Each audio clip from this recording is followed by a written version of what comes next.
YouTube, I figured it's your turn to finally get a video. I really keep forgetting I have this because I do a lot of this on TikTok.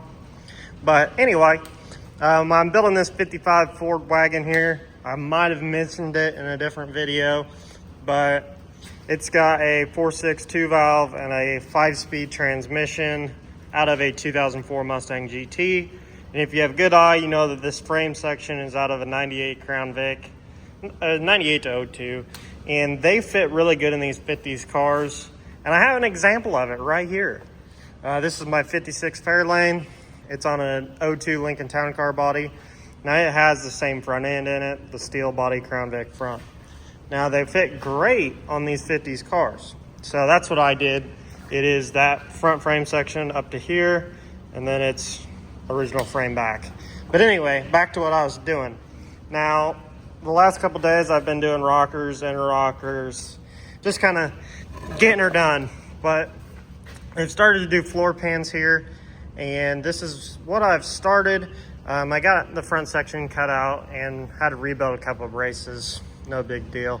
Got this front pan in. Front pan works perfect. Now I got all these parts from Hot Rod Hardware. Now I wouldn't say they were too cheap, but they're good quality, except for I have noticed there's some things that just aren't quite right, especially in this rear pan. So the rear pan, if you have a good eye, you can tell that does not fit at all. Now I've been looking, and the way that I would do it, and the way that I assume that's how you do it, there's a seam here and you line these two seams up. Now that's what I did, and then there's a flat part right there on the tunnel. I line that up. So you come back here, but nothing lines up. And I don't know if it's because I got a wagon and the floor pan back here is different. I have no idea, but you can see right here, obviously, part number, blah, blah, blah. It's 455 to 56 Ford rear floor pan. Pretty self-explanatory there, but it does not fit at all. Now, the measurement I took, just with my tape measure, from that seam to the outside edge is about 22 inches, okay? So from the edge of this seam to the over here where it starts to flatten out is 20 inches. So this doesn't even work. This would never work in my situation. But then you look and you go, well, hey, that's where the hump is. Well, the hump is right here on this seam. So this isn't even in the right spot. It's about this much too long, right at the edge of that seam. That's how too long it is. So that rear pan is gonna have to get cut up, moral of the story. Now the front pan fits good. I'll see exactly what I'm gonna do here. I might end up just replacing the whole section. Now the middle is good, but it might be easier just to replace this whole section, but we'll see. So I'm gonna quit rambling and get to work. Now I don't know how to do that time-lapse stuff. I should really figure it out because I would time-lapse this, but I'm just gonna quit talking and you'll see the outcome here in a bit. All right guys, got all my old sheet metal cut out of the middle. I've test fitted the pan a few times. Now, when you're doing these, you're doing floor pans. In my opinion, you need to realize the first step you got to do is realize that your aftermarket pan is not going to fit perfect. You're going to have to cut it. You're going to have to trim it. Keep that in mind. It's not going to be perfect. But with that being said, when the center section of the floor pan was still in there, I traced it out on all my new sheet metal and where it was going to sit. I ended up sitting about out here. So what I did was I trimmed that because it was also hitting up here, up in my inside, and it was kind of sitting at an angle. So what I did was trimmed off all the excess metal that I didn't need. I traced it on the inside of the pan, and then I cut about, that far from my line on that far side of the pan. And that gave me a good seam, and it lines up pretty perfectly. It's about right there on that seam where my outer rocker and inner rocker are touching. So I got that trimmed up, and as you can see, my top line is where I did that before. Now after I cut it, that was the bottom line. So when you're doing these, you also don't want to cut too heavily on your tunnel because it can move, obviously, with all your adjustments you're doing in your pan. So don't get carried away doing those cuts. But up here, this is what I'm going to be doing next. The floor, or my body mount, is this piece over here that's kind of crunchy, and then you have your foot weld on top. Now, that is a little rusty too, so I might end up cutting about, I don't know, somewhere probably up by my cut there, all the way over, and replacing a lot of that. But I'm gonna go ahead and cut all that out and rebuild my body mount, the bottom of it at least, and then we'll see what I get done after that. But that's what I'm gonna go ahead and do, and cut all that out, and hopefully I can get this front pan done today, hopefully. But oh well, that's what I'm gonna do. All right guys, been some time here. As you can see, I got the pan, all the holes drilled for my plug welds.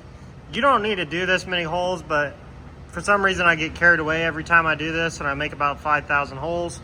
And I also rebuilt the whole front. I believe they call that a kick weld or a foot weld, kick panel, whatever you want to call it. Rebuilt that, got it welded in. It's plug welded to the body mount, and I rebuilt the bottom of the body mount, and then it's also plug welded to the bottom of the body mount, and all welded in. So we're good to go on that department. Just got the pan, it is test fitted, ready to go. Got that top side all trimmed up. I'm gonna go ahead and weld this in. Probably fight with this a little while just to make sure everything's perfect, but that's where we're at. All right guys, that sucker is all welded in. Got all the holes drilled, plug welded. She's ready to rock. Welded on the top, and it's ready to go. Now I think I might do a couple more stitch welds on the side here, but I'm gonna go ahead and move on from the front, go to the rear. And I don't know if I've said it, but this rear don't fit at all. So we're gonna go ahead and cut this sucker up. It'll be cut up. I'll probably end up cutting it down the middle.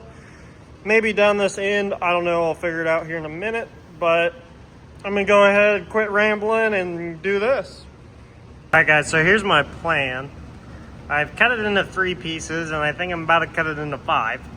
I got the front pan in, kind of. It's just kind of tacked in a couple places. It's tacked in on the top brace, the old tunnel, and down here, just so I can kind of get it to where I want it. Now this piece is going to be my filler. That's the other half of the back. It'll go in here somewhere. But what I'm going to do up here, now this panel doesn't fit at all, so I think I'm going to end up cutting it here all the way down, and then cut it probably somewhere in the middle, I think, and then I'll stretch it in the middle, because I still want to have this hoop here for my tunnel, what's left of it. So I think that's what we'll probably do, is probably maybe cut it right here and then cut it down the middle. But I'm going to try and figure something out, because it fits down here good. Just need to figure out how to make it fit over there good. So I'm going to figure that out. All right guys, I've cut it into about 1 million pieces, but this is kind of like our final-ish product here. I got the 2 pans cut up, like I said, made it into about 500,000 pieces. Welded it down the center. It's not perfect. There's a little gap up there. Who cares? I'm gonna weld her up anyway. But that corner, this pan doesn't fit at all, like I've said. That corner's a little high, but it's that same profile I need right there, so I'm just gonna beat that down with a hammer. Put probably a relief cut down the center of it and then beat it down. And that'll be my floor. But I'm gonna go ahead and get this sucker all welded up and build this piece, and we'll go from there. It's starting to get dark, so we'll see what I get done. All right guys, a bunch of welding later. The pan is 1. Now, you guys can see how much I shortened this, because here's the other side. Now, just in comparison, this isn't going to be a great comparison, but you know what? Maybe I'll lay it on the ground. You know what? Maybe not, because it's blazing hot. But you can just kind of tell, like, hey, that is way longer than that. And you can tell, like, hey, that end is not the same. It's moved over. But, oh well, if it's now it's a 55 wagon pan. Now, I'm not really dissing this stuff. It's actually pretty good quality. Their only downside is that they said these rear pans fit any model 55 and 6. Well, I'm the one that says they don't, because this is a 55 Ford four-door wagon, and your pan did not fit. But they're actually pretty good quality. They're from EMS Automotive. So if you're looking for front pans, inner rockers, outer rockers, I think they have lower quarters too. It's actually pretty good sheet metal. So, but I'm gonna go ahead and end this. This is where I'm gonna stop for the night because it's pitch black and I don't wanna bother my neighbors too much more. So I'm just gonna go ahead and shut everything down and come back tomorrow, and you'll see me put this sucker in, but that's where I'm gonna call it for the night. Hi guys, next day here, just got back. I'm gonna go ahead and probably zap this sucker in. Well, probably not yet, I gotta trim it, but I'm gonna mark it out and then weld her in, but that's what I'm gonna do. So then I don't know what we'll do next. We might move on to the other front pan or do the rear pan. I don't know yet. It depends on what I want to tackle. Might do the rear pan because I'm doing it, but I'm going to quit rambling and get to work. So that's what I'm going to do. Guys, it's been a couple hours. Bounced around, got her all welded up. Welded this seam back up too. I got a little, carry away and full welded this. I was just going to stitch weld it like I did the front up there. I decided to full weld that upper seam. You probably wouldn't have to, but I just decided to do it anyway, just because why not? Got that piece relief cutted and beat down. Got all my metal cut out from under it, so it's all butt welds. Super good work. Now we're gonna go over to the other side, and I haven't decided which pan I'm gonna do yet. I might have to do the front one because it has that seam in it that this one sits on top of. So that's what I'm going to go ahead and start doing, cutting and doing some welding, I guess. Alright guys, it's been a while, so I've been spending a couple hours here cutting, and getting this all cut out and not drilling holes in your cross members is kind of tricky, but you just got to be kind of persistent. But anyway, footwell or the toe board, whatever that thing's called, it was junk. I cut it out, it's gone now. But it looks like I'm gonna have to repair the body mount and this front body mount cross member thing. It is not very good. It's a little crunchy, but the funny part is about this side, the rocker's in really good shape, and a lot of the floor pan was in good shape, but it was just kind of like Swiss cheesed, so it wasn't too bad.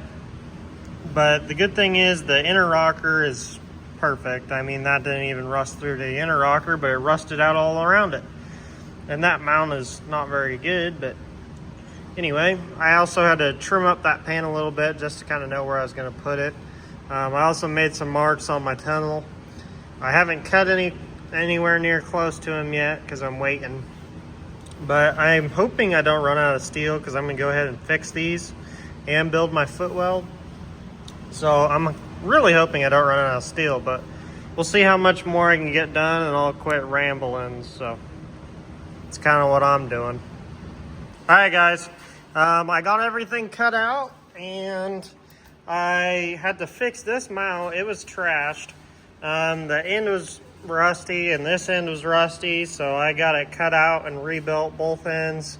The inside rocker was starting to get a little rough too behind that. I didn't really see it until I got that out, so I went ahead and patched that. And then the toe board, I believe that's what they call it, I fixed it, got the old one cut out obviously, and fixed this one. I also fixed the bottom body mount, the bottom of it, and got that fixed. But now I have made my marks on the tunnel where my new pan's gonna go, and I'm gonna go ahead and get that cut out and test fit a pan and then drill all my holes for my body mounts, and we'll see if I get that done here in the next hour or two. But that's what I got going. All right, YouTube, it's been a minute. I got all that stuff fixed like you've seen, and I went ahead and put this front floor pan in and cut up and made my rear floor pan. So everything is good to go now. And I started painting that side with the good old tractor paint and a wire brush. But I need to let that dry on that side, and then I'll do another coat to cover up all my brush strokes. But anyway, I'm probably going to go ahead and paint this side. And then I need to figure out what I'm going to get for sound deadener. We'll see. But this will probably be the end of this video. It's kind of probably getting pretty long. I'll just end up painting this and probably being done, and you'll get another video probably still on the inside of this sucker, probably doing some fab work on a firewall or doing some seats, one of the two, but we'll see. I'm gonna go ahead and get this painted, and I'll be back with you guys when I get a final result. There we go, guys. Got it all painted up, looks all pretty.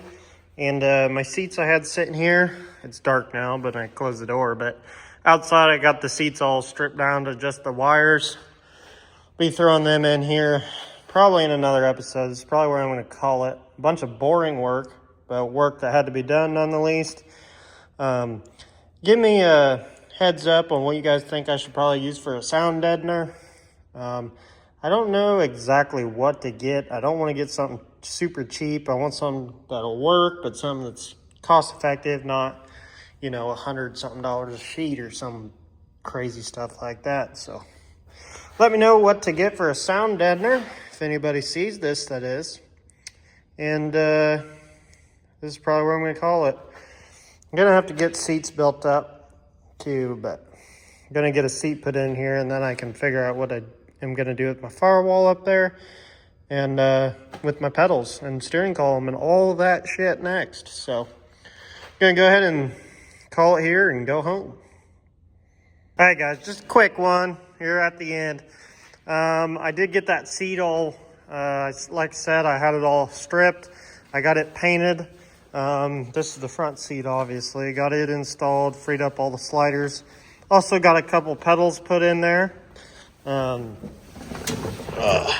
What I ended up doing was grafting in the firewall section where the pedals are from the 2004 Mustang GT, and I used the 04 GT pedal assembly base, and then took the 55 wagon pedal assembly, cut it up, and made them into one, obviously, as you can see, where I still have my column mount, and now I have all my manual pedals out of the Mustang. So got a clutch and a brake and a gas pedal. I actually just got that put in yesterday, so getting somewhere. But I figured I'll just give you guys a quick one on this, because I just got it done not too long ago. So got a clutch, throttle cable in, and a clutch cable installed. So done with the pedals for now, that is. Got to take them apart back again and paint the firewall up. So that's what you guys get for the wagon. A bunch of floor pan work, some boring stuff, and some pedals that I just got done a little bit ago. So that's where we're at.